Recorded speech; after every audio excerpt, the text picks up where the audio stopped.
welcome to the deep dive. Make sure to like and subscribe right now so you don't miss any of our explorations into the world's most fascinating, complex, and impactful sources. Yeah, Today, we are stepping into some highly controversial territory. we really are. Yeah, we are embarking on an exclusive, ultra-long, and incredibly incisive review of an explosive 2025 ebook. Whether you're someone trying to map the shifting tectonic plates of our modern cultural landscape, or you're an active part of the men's rights and manosphere communities, this is an exploration you simply cannot afford to miss. Absolutely. I want to put this out there right at the top. If the ideas we unpack today hook your interest, you should immediately head over to Amazon Kindle or Google Play Books to buy this book for yourself so you can explore the full, unfiltered text alongside us. That is exactly right. So the source text we are dissecting today is titled Leftist Wolf Whistles: Bad Faith Arguments, Mott and Bally Policies, Framing Tricks, and Epistemic Evil. And it's written by Conrad Riker. But before we dive into the dense substance of Riker's arguments, we need to issue a very clear, very firm, and mandatory neutrality disclaimer. Yeah, that's crucial here. Right. This book contains highly politically charged content. It's provocative by its very design. Right. So we want to explicitly state to you, the listener, that as hosts, we are taking absolutely no sides today. We are not endorsing the viewpoints, the politics, or the conclusions found in this text. Not at all. We are acting strictly as your impartial guides. Exactly. Our sole mission is to purely convey the ideas contained in the source material so that you can understand the author's underlying thesis. And that thesis is massive. It's an exploration of the history of how our institutions allegedly function before being, and these are entirely the author's words captured by feminists and Marxists. Right. So we are here to read the map, not to tell you whether or not you should actually move to the territory. To do that, we're going to navigate this dense piece of work by looking at the overarching system Riker describes, which he calls the matrix or the gynocracy. The gynocracy. And then we'll examine how he believes that system operates in the real world. We'll look at the specific institutional battlegrounds he highlights, like modern dating, family courts, the education system, and the corporate workplace. Mm-hmm. And finally, we'll unpack his proposed solution for men, a concept he calls the alpha reclamation. So let's start with the foundation. In the preface, Riker speaks directly to his male readers, and he immediately flips the script on how men are usually spoken to in mainstream discourse. He really does. He tells them they aren't broken, they aren't toxic, and they aren't lacking emotional intelligence. He claims the system itself is designed to drain their time, money, and purpose. So how exactly does he frame this overarching system? Well, the book immediately reframes the modern male experience by introducing the concept of psychological disarmament.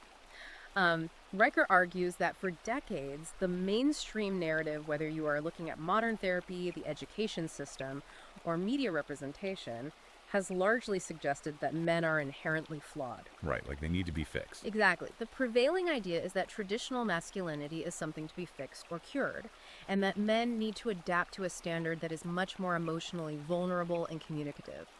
Riker completely rejects this. He asserts that this constant demand for men to change their fundamental nature is actually a form of psychological warfare. Wow, warfare. That's a strong word. According to the text, men are being actively conditioned to apologize for their natural biological instincts. The instinct to lead, to build, to compete, and to protect. He argues that this isn't societal progress. It's a deliberate tactic to weaken men before they even realize they are in a conflict. Psychological disarmament. I mean, it's a striking phrase. It implies a coordinated effort. Yeah. But how does a society actually accomplish that on a massive scale? Well, he points to language. The book points to how seemingly positive concepts like equality are weaponized to achieve this disarmament. He uses a very specific rhetorical concept to explain how this happens, calling it the Mott and Bally tactic. I know this is a logical fallacy, but can you explain to the listener exactly how Riker applies the Mott and Bally concept to modern gender politics? Yeah, sure. So to understand the Mott and Bally, you have to picture a medieval castle. The moat is the highly defensible, safe inner keep built up on a hill. The Bally is the highly desirable, fertile land down below where all the actual wealth and resources are, but, and this is key, it is incredibly vulnerable to attack. Okay, I'm picturing it. In the context of an argument, someone will make a very radical, controversial claim. That is the Bally. In Riker's framework, the Bally is the push for systemic female supremacy, the deliberate penalizing of men in institutions, and the dismantling of male-only spaces. It's a radical agenda that most people would naturally push back against. Okay, so they are out in the vulnerable Bally pushing this radical agenda. What happens when someone challenges them? The moment they are challenged, the activist immediately retreats to the moat, which is the highly defensible, universally accepted claim. They'll retreat and say, "What do you mean? We don't want supremacy, we just want equality. Don't you believe men and women should be equal?" I see. Right. Because equality is a universally respected and defensible concept, the person who made the challenge is suddenly made to look like a bigot or a reactionary. But here's the trick. As soon as the challenger backs off, the activist leaves the safe moat and goes right back down into the bailey to continue advancing the radical agenda. And he says this is happening everywhere. Riker asserts that this exact tactic is how our modern institutions were quietly captured. Whenever men complained about biased family courts or anti-male school curriculums or discriminatory HR policies, they were met with the mode of, "Oh, we're just pursuing equality." But the Bailey, the actual institutional bias being installed, was continually reinforced behind the scenes. Let me make sure I'm tracking the logic here. He's saying that the language of equality is essentially a Trojan horse. And because of this, he argues we need to completely abandon the word patriarchy. Yes, completely discard it. He says a system that favors men hasn't existed in decades, which is a massive departure from mainstream sociology. Instead, he introduces this term, gynocracy. How does he define that? And what is the underlying foundation for it? Because he grounds this really heavily in evolutionary biology, doesn't he? Yes, the evolutionary biology argument is the absolute bedrock of his thesis. Riker defines the gynocracy as rule by sentiment, emotion, and female privilege. He argues that this is the actual operating system governing our modern institutions. He posits that you simply cannot socialize away millions of years of evolutionary wiring. Which makes sense from a purely biological standpoint. Right. According to the text, men are biologically driven toward hierarchy, competition, risk-taking, and physical provision. Women, conversely, have entirely different biological imperatives centered around different survival strategies. Riker's core argument is that the gynocracy attempts to operate as if these biological realities do not exist. It just ignores them. It ignores them, it passes laws, and creates corporate policies that treat human nature as a blank slate, assuming people can be endlessly molded by HR departments and sensitivity training. So when men inevitably fail to conform to a system that ignores their biology, what happens? That is exactly when the gynocracy labels them toxic or defective. Riker uses the famous red pill metaphor here, but he treats it as a literal awakening, not just an internet buzzword. He's asking the reader to wake up and realize that the profound discomfort, the anxiety, or the alienation they feel in modern society isn't because there was something fundamentally wrong with them. It's the system. It's because they are living in a system that was explicitly designed to suppress their fundamental nature. He frames this realization as a revolution of awareness. Revolution of awareness. Okay. If this overarching gynocracy is the operating system, how does it manifest in the real world? Let's transition into how he views specific institutions, starting with modern dating, marriage, and the family courts. This section is intense. Riker's assessment here is brutal. He refers to modern marriage as plantation economics, where the husband is essentially liquidated as an asset. But before we get to the courts, let's look at how people even end up married today. The book describes the modern dating market as a Ponzi scheme. That's a heavy financial accusation to level at romance. How does the text justify that comparison? To understand the Ponzi scheme analogy, you have to look at how Riker connects evolutionary psychology to modern technology, specifically dating apps. Relying on cross-cultural evolutionary research, he asserts that men and women have entirely different timelines for peak desirability. The data he cites suggests that women hit their peak desirability very early, typically in their early to mid-20s. Men, on the other hand, generally do not hit their peak until their late 30s or early 40s, and only after they have acquired resources, status, and stability. Okay, so the timelines are staggered. How does that turn into a Ponzi scheme? Riker argues that modern dating apps allow young women to massively leverage their early peak to extract attention, free meals, and validation from an enormous global pool of men. Meanwhile, young men are told by society to be patient, put their heads down, to work hard, and to build themselves. Right, be the good guy. Be the good guy. It becomes a Ponzi scheme because the young men doing the building, the early investors in the market, are almost always discarded. Riker introduces a concept here. He claims women hypergamously trade up. Break that term down for me. What does hypergamously trade up actually mean in the context of the book's argument? In layman's terms, hypergamy is the evolutionary instinct to mate with someone of higher status. Riker argues that women wait for the finished product, the older established man who has already built his wealth, rather than investing their youth in the young man who is still building his life. Leaving the young guys with nothing. Exactly. The young men at the bottom of the pyramid are the marks.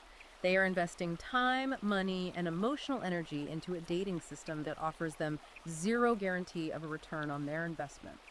Does the author provide concrete examples of what this looks like for the average guy? Because abstract theories are one thing, but how does this play out on the ground? He provides a deeply illustrative anecdote about a man he calls James D. James is a 38-year-old successful surgeon. He earns a mid-six-figure salary, he drives a Tesla, he exercises, he does charity work. He's the catch. By every metric the mainstream culture provides, James is the definition of the finished product that men are told to become. Yet Riker details that James spent $40,000 on dating apps and matchmakers over a 3-year period. $40,000 just to get a date. Exactly. And the numbers get worse. James matched with over 1,200 women and went on 80 physical dates. But according to the book, not a single one of those dates turned into a committed relationship. Oh. Riker analyzes the why behind this. He claims that the absolute minute James brought up the concept of marriage, which is the biological and social outcome he was wired to desire, the women ghosted him. Riker's conclusion is that these women weren't actually looking for a life partner, they were mining for options. Mining for options. They were stringing James along to extract the emotional labor, the high-end dinners, and the validation, all while keeping their calendars open for a 45-year-old CEO with even more resources. The text uses James to paint a picture of men as entirely disposable stepping stones in the modern dating market. So if a man manages to survive this Ponzi scheme and actually gets married, what happens when it falls apart? This brings us to the family court system, which the book views as the ultimate trap. You mentioned the term plantation economics earlier. How does Riker apply that to divorce? The plantation economics metaphor is central to his critique of the courts. Riker argues that the moment a man enters family court, he ceases to be viewed by the state as a human being with rights. Instead, he is viewed purely as a financial asset. A walking ATM. Yes. His future labor is essentially captured and liquidated for the benefit of the mother and the state apparatus. The book details several cases that seemingly defy common sense to prove a darker point. Riker argues the system isn't broken or malfunctioning. It is functioning exactly as it was designed, to relentlessly extract male resources. I want to dig into the specific cases he cites, because some of them sound unbelievable. Take the Robert Klein case from 2019 in New York. Sure. The book notes that Robert, an HVAC technician, was thrown in jail. Not for a violent crime, but for refusing to pay child support. Right? But the detail that stands out is that the child in question was 23 years old. He was married, living with his wife, and working full-time at a bank. How on earth does a legal system justify jailing a man for not supporting a married, fully employed 23-year-old? According to Riker's deep dive into the legal mechanics of the case, it came down to a specific legal loophole regarding emancipation. The court held Robert in contempt because his son had never been officially legally emancipated by a judge's signature. That's insane. The physical reality of the situation, that the son was a fully independent married adult, was completely irrelevant to the court. The legal paperwork, the bureaucratic mechanism of extraction, was the only thing that mattered. So the map became the territory. The paperwork overrode reality. What is Riker's takeaway from that? Riker's uses the Klein case to argue that the family court system does not actually care about child welfare, which is the mot they retreat to when challenged. If the system truly cared about the child's welfare, it would look at the 23-year-old and see that he is perfectly fine. Right, he's a married adult with a banking job. Instead, the system wants cash flow. It views the father as a permanent debt slave.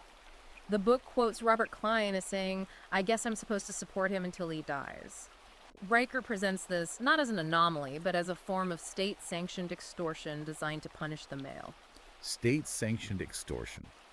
And the book claims this leads to some incredibly dark, hidden realities for men, right? He brings up the van life phenomenon. But we aren't talking about the glamorous Instagram influencer version of van life with fairy lights and a surfboard. No, not at all. Riker points to a specific Reddit community, Marmella Van Life, which hosts around 1,200 men. The book cites a staggering statistic from this group. 68% of these men are living in their vehicles, specifically because divorce and the ensuing family court judgments completely obliterated their finances. Wow. They didn't choose this life for the adventure, they were forced into it for survival. Does he profile anyone specific from that community? Because statistics are one thing, but the human element is what makes this real. He profiles a man named Darren Klein. Darren was a senior software engineer, a high earner who was married for 14 years. After a brutal divorce, Darren now lives in a converted Sprinter van, which he explicitly refers to as his alimony-proof home. Alimony-proof. To meet his court-mandated obligations, he works 60 hours a week doing DoorDash and freelance coding on Fiverr. He does all of this just to afford the $3,200 a month he is mandated to pay in combined child support and alimony. By living in a van, Darren ensures that the state has no real estate, no major physical assets left to seize. Riker points out that this isn't freedom for Darren. It is a desperate survival tactic against a legal system that treats marriage like a hostile corporate takeover. Okay, play devil's advocate using Riker's own framework for a moment. Society constantly hears about the deadbeat dad, the guy who just abandons his financial responsibilities out of pure selfishness. How does the book reconcile the deadbeat dad narrative with these claims of systemic extortion? Riker completely dismantles the deadbeat dad myth using empirical data. He argues that the cultural narrative of the selfish father is just another tool of the gynocracy to justify extracting resources. He cites a highly detailed 2021 Urban Institute study. That study found that an astonishing 70% of unpaid child support is not due to a malicious refusal to pay. It is actually due to the father's unemployment or severe underemployment. Wait, so the vast majority of men who aren't paying simply cannot pay? Precisely. Yet, despite this data clearly showing a lack of ability to pay, the state routinely jails these men for the debt. Riker likens this to bringing back 18th century debtors' prisons, but applying them exclusively to men. The logic is entirely punitive. If you lose your job, you do not get a reprieve or a restructuring of your debt. You get a jail cell, which ironically makes it completely impossible to earn the money you owe. It proves, in Riker's eyes, that the cruelty is the point. Let's take this a step further, because the financial bias is one thing, but the book claims the bias extends to the very concept of fatherhood and biological reality. Let's talk about the Robert Smith case in Texas, which deals with paternity fraud. Walk me through what happened there. The Robert Smith case is perhaps the most infuriating example Riker provides. Robert paid $800 a month in child support for 15 years. He loved the child, he was actively involved. But then, a routine medical issue led to a DNA test. That test conclusively proved he was not the biological father. The mother had lied to him for a decade and a half. So he takes this irrefutable DNA evidence to the judge. What does the court do? Surely they stop the payments and pursue the mother for fraud. You would assume so, based on common sense. But when Robert took this to court, the judge essentially told him, tough luck. The court relied on a legal doctrine called equitable estoppel. Okay, we need to pause and unpack that term. What exactly does equitable estoppel mean in plain English, and why does the book say it's biased? In layman's terms, equitable estoppel is a legal principle that prevents a person from going back on their word or their past actions if someone else has relied on those actions. In the context of family court, the judge decided that because Robert had played the role of the father for 15 years, he had established a precedent. Therefore, he was permanently legally obligated to continue assuming the financial liability regardless of the biological truth or the mother's deception. But wouldn't the court argue that this is about maintaining stability for the child? That breaking that bond would be traumatizing? That is exactly the mot the court retreats to. But Riker argues that this exposes the ultimate hypocrisy of the system. The legal system will protect a woman's lie to guarantee that the man's financial resources remain accessible to her. It is literally called paternity fraud, yet the victim of the fraud, the man who is lied to, is the one who is punished with a lifetime of indentured servitude. Riker uses this to show that male biology and truth mean nothing to the state. Only male utility as a wallet matters. And if the court claims it cares about the psychological bond between fathers and children to justify equitable estoppel, how does the system treat that bond in normal custody disputes? This is where Riker introduces the tender years doctrine. He argues that family courts still operate on this unscientific, fossilized belief that young children inherently need their mothers more than their fathers. Even though laws in progressive states like California explicitly state that joint custody is presumed to be in the child's best interest, Riker points out that judges routinely bypass the law. How do they get around it? They do this by vaguely citing an unquantifiable emotional bond with the mother, thereby awarding her primary custody and consequently the child support checks. And what happens when the mother weaponizes that bond? Roker talks about parental alienation, right? Yes, and this is crucial. Parental alienation is a form of psychological abuse where one parent actively tries to destroy the child's relationship with the other parent. Riker points out that when mothers engage in this, courts largely ignore it. He argues that acknowledging parental alienation would require the gynocracy to admit something fundamentally forbidden, that mothers can be abusive, vindictive, and deceptive. This would violate the core societal tenet of female victimhood and maternal purity. Does he have an example of the courts ignoring this? He gives a chilling example of a California father. His ex-wife texted their young children daily, sending messages like, "Daddy is dangerous and Daddy wants to hurt us," until the kids were so terrified they stopped taking his calls entirely. The father took these texts to court to prove emotional abuse. The court did absolutely nothing. They wrote off the texts as the mother's emotional distress during a difficult transition. Meanwhile, the father was completely bankrupted by legal fees, trying to save his relationship with his kids, and he eventually lost them entirely. The financial trap seems inescapable. He even mentions a law in New Jersey that allows courts to retroactively garnish up to 60% of a man's income going back to the child's birth, even if the man never knew he was a father. Just imagine waking up at 35 with a $90,000 bill because of a brief encounter in college. Riker is painting a picture of a legal system that isn't a neutral arbiter of justice, but a highly tuned machine designed to transfer wealth from men to women, enforced by the threat of violence and incarceration. That's his exact argument. If the family courts are where men lose their assets and your children, Riker seems to argue that the groundwork for that compliance is laid much earlier. Let's transition to his views on the education system and the mental health crisis. He claims that schools actively pathologize boyhood. What does he mean by that? Rikers argues that the modern education system is entirely misaligned with the natural biology and psychology of boys. Schools, he claims, are meticulously designed to produce what he calls docile learners. A docile learner is a child who sits still, colors inside the lines, listens quietly without interrupting, and strictly conforms to the group dynamic. And based on the evolutionary framework we discussed earlier, boys don't fit that mold. Exactly.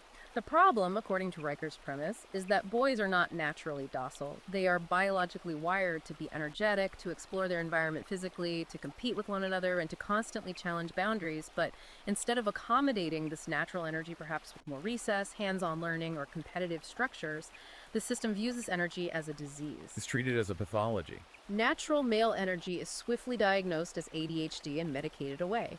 Natural confidence is labeled as arrogance. The innate desire to compete and win is deemed toxic masculinity. Riker argues that the modern classroom is no longer a meritocracy based on academic achievement. It is a compliance training facility that heavily favors female behavioral norms. This reminds me of the story he tells about the physics teacher in Ohio. Walk me through that, because it perfectly illustrates what happens when raw male output clashes with compliance training. Yeah, it is an incredibly frustrating anecdote. The book details a high school physics teacher in Ohio who had a brilliant male student. During an independent study block, this student managed to independently derive Newton's laws of motion from first principles. This is absolute genius level college-read work for a high schooler, but the teacher was forced by the curriculum rubrics to mark the kid down. Why? If you prove the math, what was the issue? Because the student refused to participate in the mandatory group reflection circle about the project.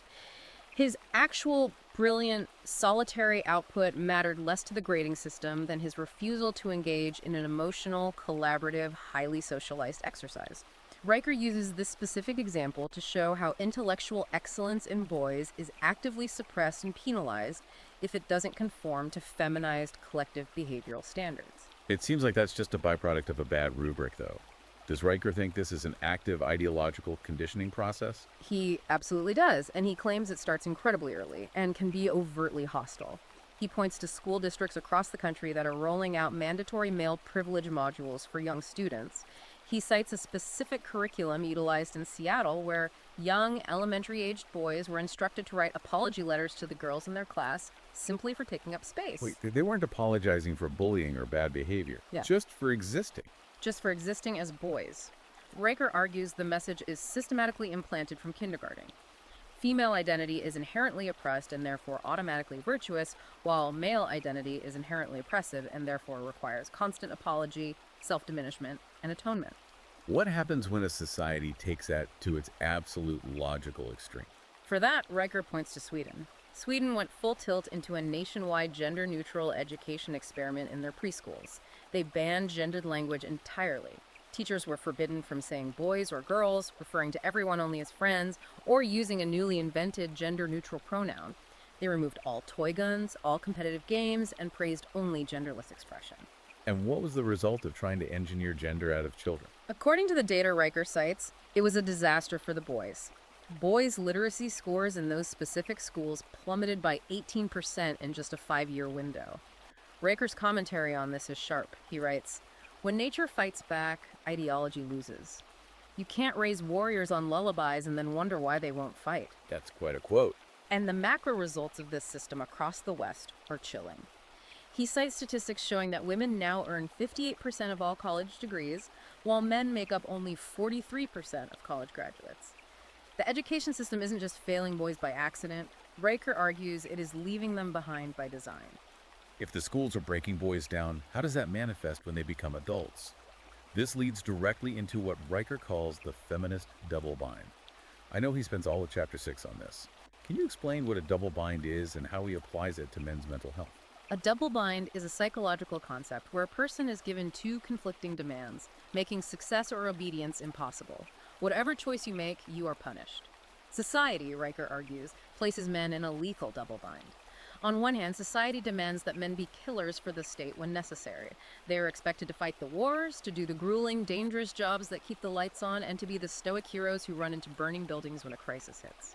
Civilization relies entirely on male aggression, physical strength, and self-sacrifice for its very survival. That's the historical role. What is the conflicting demand? The second part of the bind is that, in everyday peaceful life, society aggressively punishes those exact same traits. It medicates male aggression into numbness in schools. It labels their natural confidence as toxic in the workplace. It demands they be emotionally vulnerable, passive, and communicative. But they can't actually do that, can they? No, and this is the crux of the trap. When men do show vulnerability, when they do cry or ask for help, they are immediately mocked as weak, whiny, or unmanly by both women and the institutions that demanded they open up in the first place. They are expected to absorb abuse silently, serve the system, and stay quiet. That sounds incredibly isolating. Yeah. How does the book quantify the toll this takes on men? He illustrates the lethality of this double bind with devastating statistics regarding the mental health crisis and physical danger.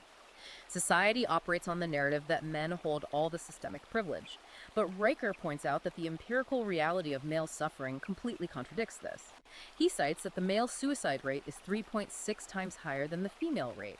Suicide rates for divorced fathers, tying back to the family court section, are 5 times higher than for divorced mothers.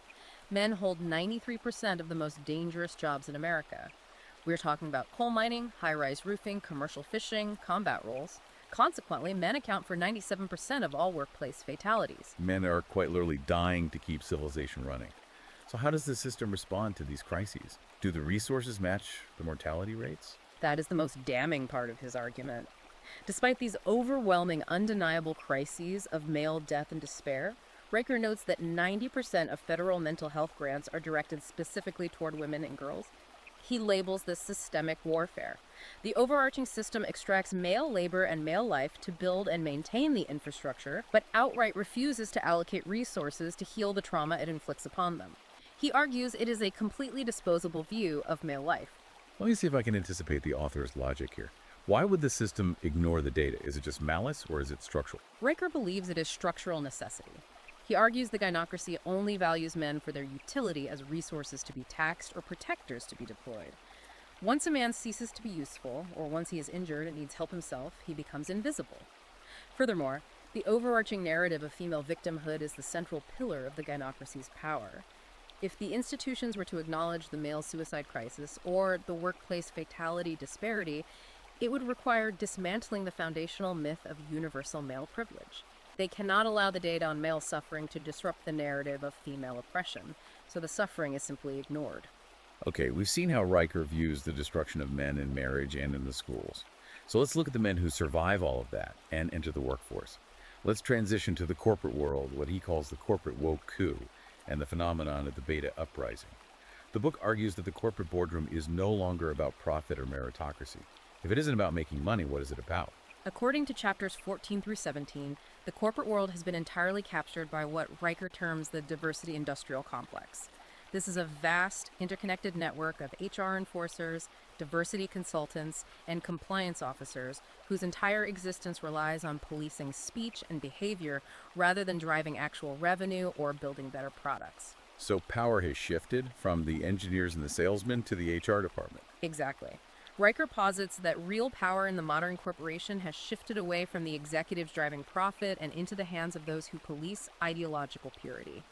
He provides a stark example involving a highly competent, top-performing software architect at IBM. What about them? This employee had a spotless record, brilliant performance reviews, and was crucial to his team. However, during a mandatory company-wide male accountability workshop, he simply raised his hand and questioned the premise of the training. He calmly expressed that it felt less like professional development and more like political indoctrination. He didn't yell, he didn't insult anyone, he just questioned the framework. For merely questioning the premise, he was fired. Just fired on the spot for asking a question. Did he fight it? He did, and he eventually settled a wrongful termination lawsuit for $1.2 million. But Riker points out that the financial settlement doesn't matter to the diversity industrial complex. The message was successfully sent to the entire company. Ideology trumps merit.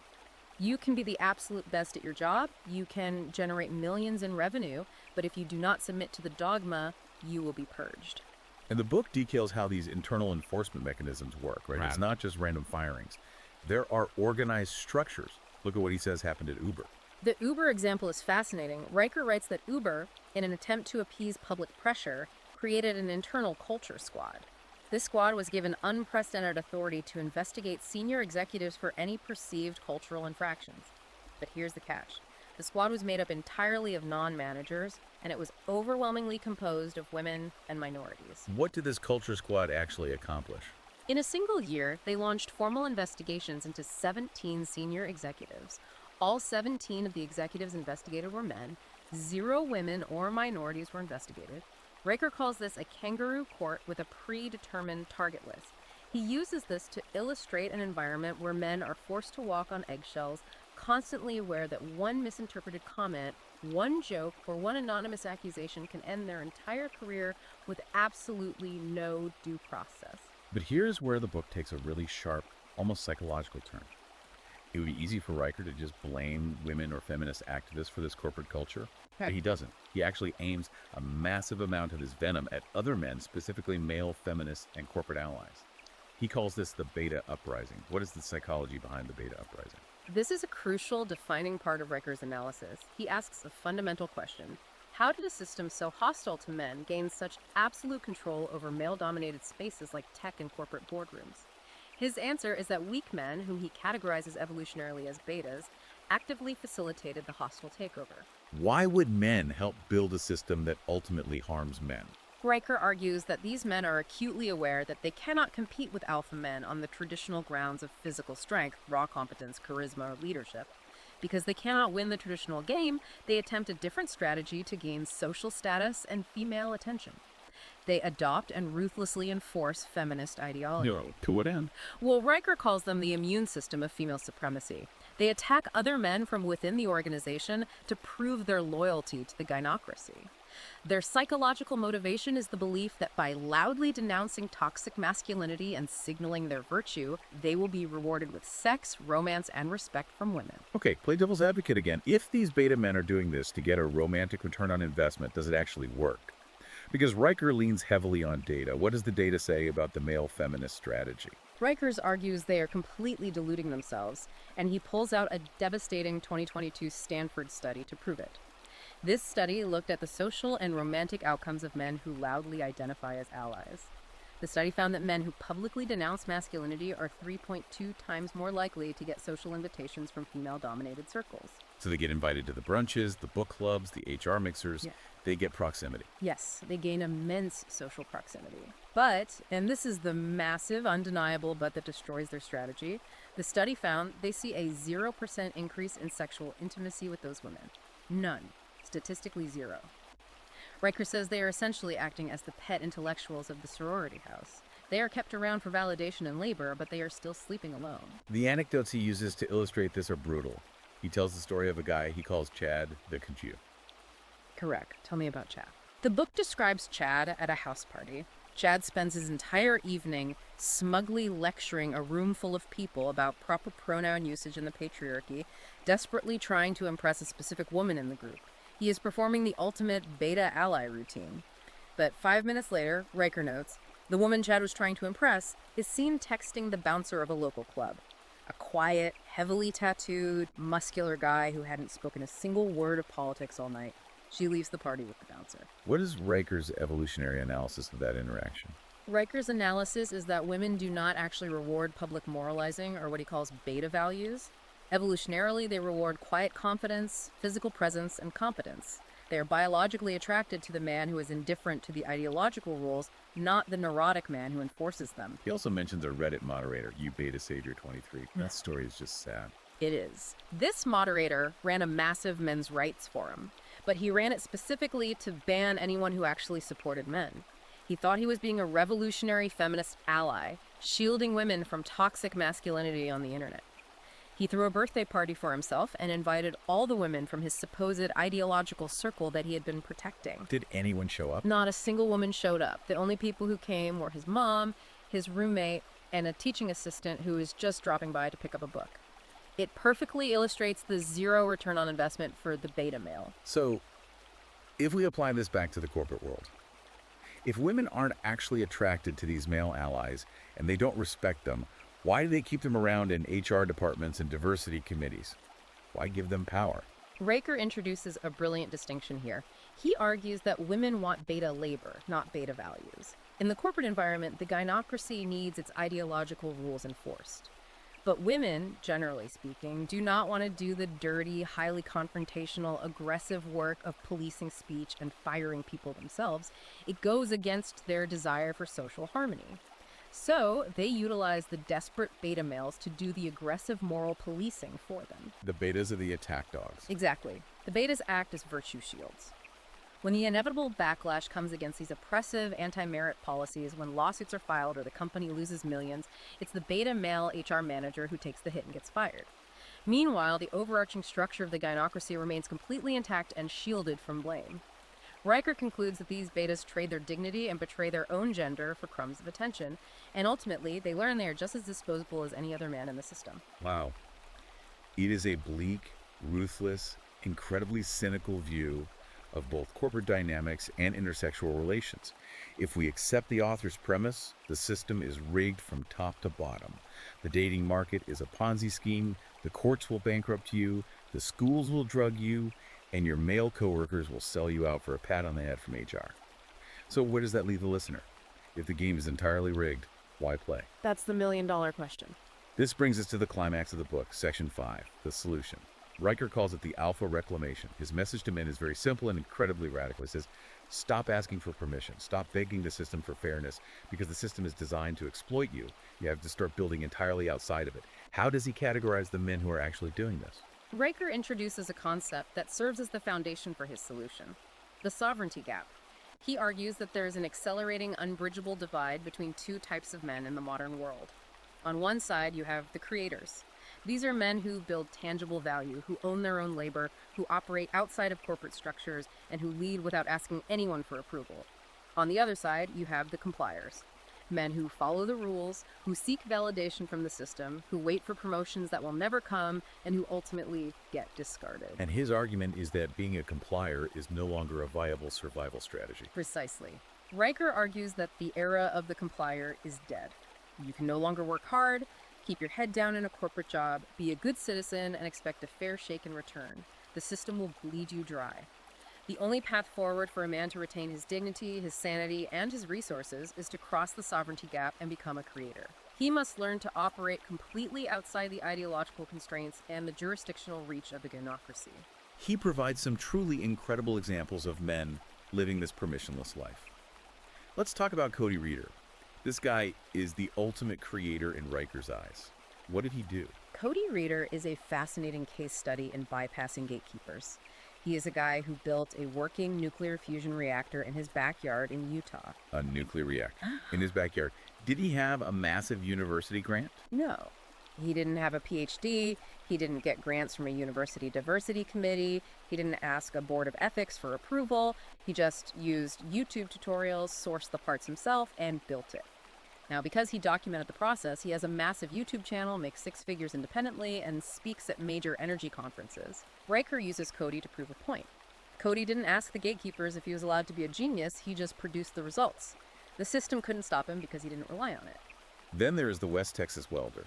This is an entirely different kind of sovereignty. Paint a picture of this guy's life. The West Texas welder is Riker's archetype for physical and financial off-grid independence. This man bought cheap land and built a 1,200 square foot homestead entirely from scrap metal. He grows his own food, he runs his property on solar panels, and he makes $180,000 a year selling custom steel sculptures online. He operates almost entirely in cash and crypto. He is completely untaxed and unregulated. What happened when the system tried to reel him back in? The book recounts a story where a local county bureaucrat came out to his off-grid property to try and shut him down for lacking proper building permits. The welder didn't get angry. He didn't hire a lawyer to fight the system. He simply looked at the bureaucrat and said, "I don't live in your world. Try arresting the wind." He understood that the bureaucrat had zero actual leverage over him. The system was irrelevant. That, Riker argues, is the ultimate definition of male sovereignty. And Riker scales this concept up, right? He doesn't just look at guys in the desert. He looks at high-profile cultural figures that the manosphere reveres. Let's talk about how he analyzes Andrew Tate. Because Tate is obviously a highly controversial figure, but Riker looks at him mechanically, right? Yes. Riker sets aside any moral judgment of Tate's lifestyle or current legal troubles to analyze the mechanics of his success. Tate was systematically banned from every major social media platform, debanked, and vilified by the mainstream press. Yet, despite being completely exiled by the Matrix, he built a digital empire estimated to be worth $500 million from a compound in Romania. How did he do it without the platforms? By building parallel structures. He built his own camera setups, leased his own independent servers, and created decentralized, affiliate-based marketing networks that couldn't be shut down by a single CEO in Silicon Valley. Riker argues that the establishment doesn't hate Tate because he's a misogynist or because he's dangerous. They hate him because he empirically proved that a man doesn't need their permission, their platforms, or their approval to become a billionaire. He exists entirely outside their control, which terrifies them. He makes a similar point about Jordan Peterson, right? Bypassing the traditional gatekeepers of intellectualism. Exactly. When Peterson wrote 12 Rules for Life, traditional publishers wanted to heavily edit the content to align with modern sensibilities. Peterson refused. He self-published and used the internet and long-form podcasts to sell 5 million copies via direct-to-consumer word of mouth. He completely bypassed the literary gatekeepers. And of course, Riker points to Elon Musk, who builds literal rockets and electric cars while openly mocking and ignoring the dictates of social justice, NGOs, and corporate media. Riker sums this up with a brilliant line. Permission is a tax on greatness. It is the core ethos of the Alpha Reclamation. Every time you ask a boss for a raise, a government for a permit, or a cultural arbiter for approval, you are negotiating for scraps from a table you didn't build. Riker's command to men is simple. Stop negotiating. Build your own table. And he backs this command up with hard economic data, not just internet anecdotes. He cites a Kauffman Foundation report regarding entrepreneurship. What did that report find about the guys who actually succeed? The Kauffman report found that 83% of high-growth startups, meaning companies that hit over $1 million in revenue within their first 3 years, are founded by men under the age of 40 who have no formal business education. They don't have MBAs, they don't have Ivy League pedigrees, they're just men taking risks and executing aggressively outside the traditional credentialed paths. He also cites a Harvard study about financial independence. Yes, the Harvard study notes that men who start their own businesses before the age of 35 are 3.2 times more likely to achieve total financial independence by the age of 45 compared to men who stay in the corporate ladder. So the data supports the exit strategy. Based on all of this, what is the specific tactical advice Riker gives to his readers in the manosphere? If a guy is listening to this and wants to start the Alpha Reclamation, what are the steps? Riker's tactical advice is incredibly concrete. First, delay marriage indefinitely. Do not enter into a legal contract where the state has a financial incentive to ruin you. Second, secure your assets. Move wealth into crypto, precious metals, or off-grid real estate that cannot be easily seized by a family court. Third, prioritize brotherhood. Build tight-knit male networks that are not based on therapy, vulnerability, or submission, but on building, investing, and winning together. Fourth, start a side hustle immediately. Learn to fix cars, write code, flip houses, or sell digital products. Riker writes that the very first dollar you earn entirely outside the corporate W-2 system is the first brick in your fortress of sovereignty. Let's bring this all together. What this ultimately leads to is a complete redefinition of what male privilege actually is. The mainstream narrative tells us that male privilege is holding the corner office, or sitting on the board of a Fortune 500 company, or being a politician. How does Riker redefine privilege in the context of the Alpha Reclamation? Riker argues that the men in the corner offices aren't privileged at all. They are high-paid slaves to the diversity industrial complex. They live in constant fear because they can be fired and have their reputations destroyed for a single wrong word or a bad PR cycle. They have no actual power. Real male privilege, according to Riker, is biological and psychological. It is the capacity to simply walk away. The power of the exit. Precisely. It is the ability to endure physical hardship, to go off-grid, to build something tangible with your own hands, a house, an engine, a server network that cannot be legislated away by HR or seized by a family court judge. He asserts that the true hidden power of men is that society relies entirely on their labor, their taxes, and their infrastructure to survive. If the men who build and maintain the world collectively decide to stop playing a rigged game, to stop seeking the approval of the gynocracy, and instead focus entirely their energy on building their own parallel structures, the existing system will simply collapse under its own bureaucratic weight. Because it produces nothing. It only extracts. Exactly. The Alpha Reclamation isn't about protesting in the streets or begging the government to pass fairer laws. It is about quietly withdrawing consent, labor, and resources from a system that fundamentally hates you. What an incredibly intense, uncompromising journey through Conrad Riker's worldview. We've covered a massive amount of ground today. We looked at his premise of the matrix and the gynocracy, and how the concept of equality has been weaponized through Mott and Bailey tactics to psychologically disarm men. We waded through the brutal statistics and the heartbreaking stories of the family courts, the alimony traps, the paternity fraud, and the men driven to live in vans to escape state-sanctioned extortion. We examine the education system's war on boyish energy and the deadly double bind that demands male sacrifice while entirely ignoring male suffering. We unpack the corporate woke coup and the pathetic zero ROI reality of the beta uprising. And finally, we looked at the Alpha Reclamation, the radical call for men to stop asking for permission, to bridge the sovereignty gap, and to start building their own parallel empires in the real world. We must acknowledge the sheer weight, the density, and the fascinating incisiveness of the material we reviewed today. It is a sweeping, controversial, and fundamentally radical reframing of how our modern institutions operate. It really is. It is a thesis that demands attention, regardless of whether you agree with its premises or find them abhorrent. Riker is articulating a deep systemic frustration felt by a significant and growing portion of the male population. By framing the history of our institutions as a deliberate process of capture and weaponization, he provides a cohesive and highly combative lens through which his audience can interpret their struggles. The concept of withdrawing from mainstream institutions to build parallel, permissionless lives is a powerful psychological tool for those who feel marginalized and exploited by modern society. I want to tell you directly, the listener, if you found this breakdown as fascinating and thought-provoking as we did, and you want to dive into the full, uncensored manifesto for yourself, you must check out Amazon Kindle and Google Play Books right now to buy Leftist Wolf Whistles.